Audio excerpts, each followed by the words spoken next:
Chapter 8. Wesley and I are moving up in the ranks, winning more fights, gaining more perks. Some of the nerves are gone, but not all of them. In the ring, sweat pours down, stinging my eyes. I didn't get enough sleep last night. My nightmares were the worst yet. I'll spare you the gory details, but they were awful, and they feel so real. Maybe because they could become real at any moment, like this moment. I swipe blood off my chin as a black, furry creature with fangs comes for me again. I have to keep reminding myself that these are sentient beings. Some look so animalistic that it freaks me out when they talk. "You are slowing," the guy hisses. I duck, spin, and back up, giving me room to study his next move. He launches himself at me, slapping me with his wing. Wincing, I struggle and strain in his grip, then scream when he bites my shoulder. Teeth gritting, I box his ears. Well, he doesn't have ears, none that I can see, so my palms strike the bumps on the side of his face. He reels back, clutching his head. A weak spot. Abandoning all reserve, ignoring my throbbing and bleeding shoulder, I start punching his head like crazy. He collapses, screeches like a hawk. Turning to Wesley, I shout, "Hit the head! Hit him on the side of the head!" But he can't hear me. I can hardly hear myself with the crowd screaming, jumping, and laughing. Another solid punch and my alien's out. Wesley's on the far end of the arena, several feet from me. I start running as fast as my injuries will allow. But it's like I'm moving in slow motion. Wesley throws a fist, but the furry creature catches his arm, holds it, and kicks Wesley in the ribcage, claws scratching.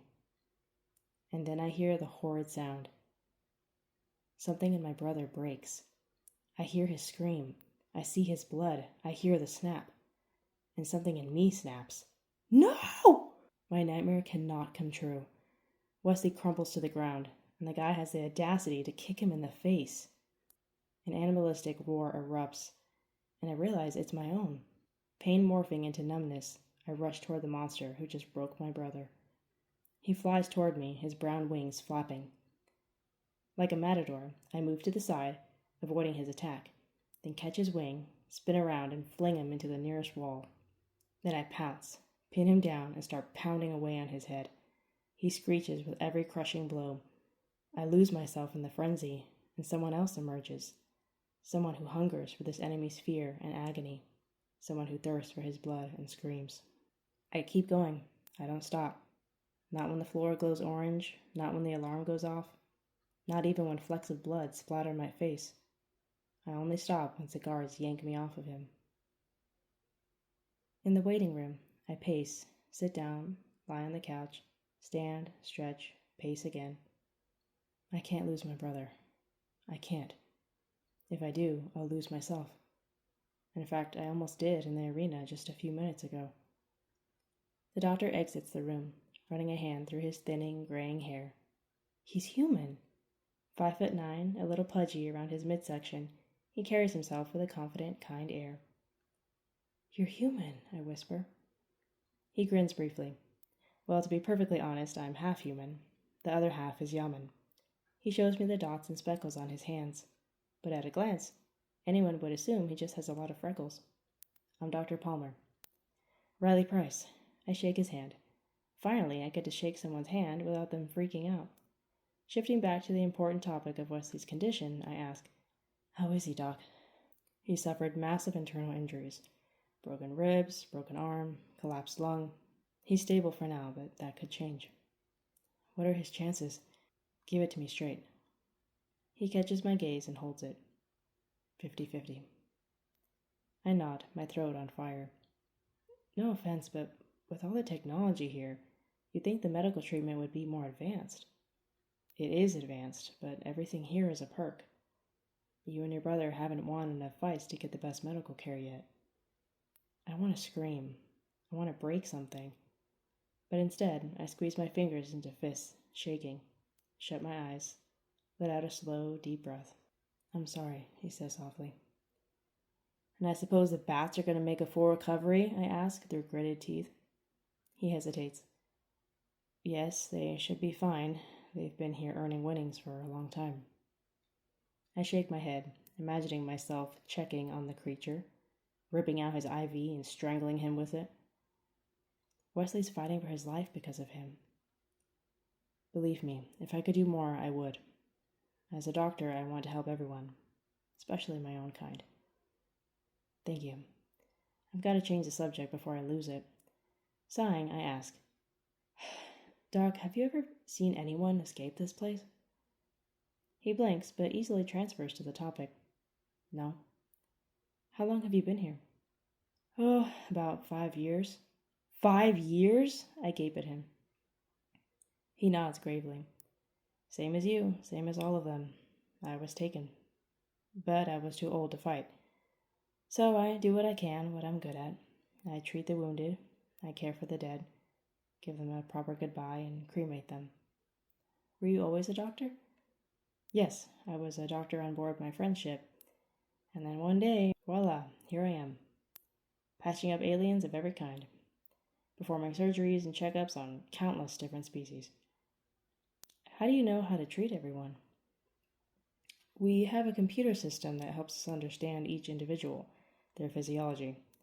But I also had a doctor who showed me the ropes.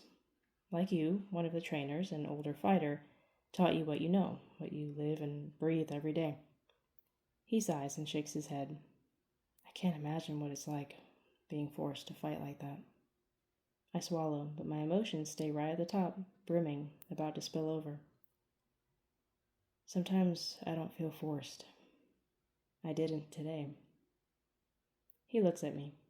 No judgment in his eyes. He just looks at me. I wanted to hurt that alien. I wanted to hurt him. I crack my neck. I still want to. That's understandable, but don't hold on to that too long. Some of the others, over time, they've become barbaric. The need to survive has made them instinctive and primal. I lick my lips. Whatever it is, I feel I got a taste of it tonight. Well, I've learned that getting a good night's sleep helps clear the mind, get a better perspective. I smirk. Is that a hint?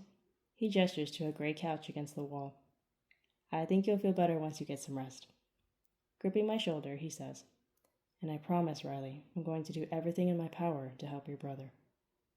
I smile weakly, gratefully. Thank you, sir.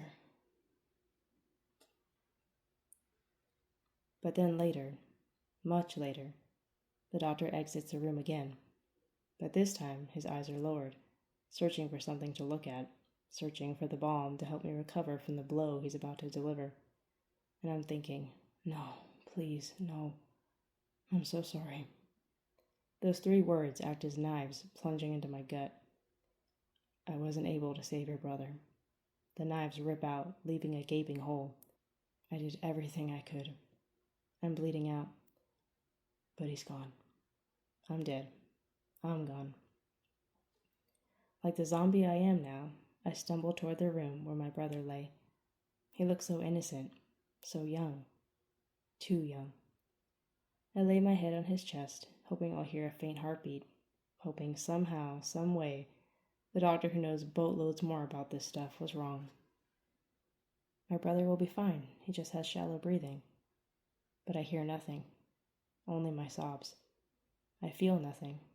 Only his lifeless body as I cry into it, clinging to him like I'm gonna die.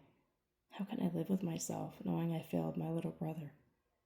Everything blurs, and I can't even wipe my face because my hands are covered in his blood. And that fact only makes me cry harder. I pull up my shirt to hide from anyone watching or listening, hide from my brother, though he doesn't even know I'm here, hide from my new dark reality. Riley. A hand on my shoulder awakens me from a restless sleep. I'm curled up on the couch in the waiting room, staring into the kind eyes of the doctor, the man from my dream, the doctor from the nightmare I just had, the one where my brother died. I jerk up in a sitting position. It's all right. I'm sorry. I didn't mean to startle you, but I thought you'd want to know right away. What is it? I stand, waiting for that moment in my dream to go on replay. Your brother is doing better. He may be here for a while, but I'm happy to report he should make a full recovery. We have him on... He keeps talking, but I zone out. Wes is okay. He's gonna be okay. He's okay!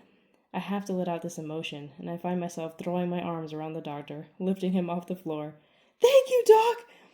When it registers that he's an older man and I might break him, I set him down. Sorry, thank you, I'm just, so grateful. Thank you. I pump his hand heartily. He chuckles and straightens his jacket. That's all right, son. It's my pleasure. Your brother is resting comfortably. Well, as comfortably as he can in his current condition.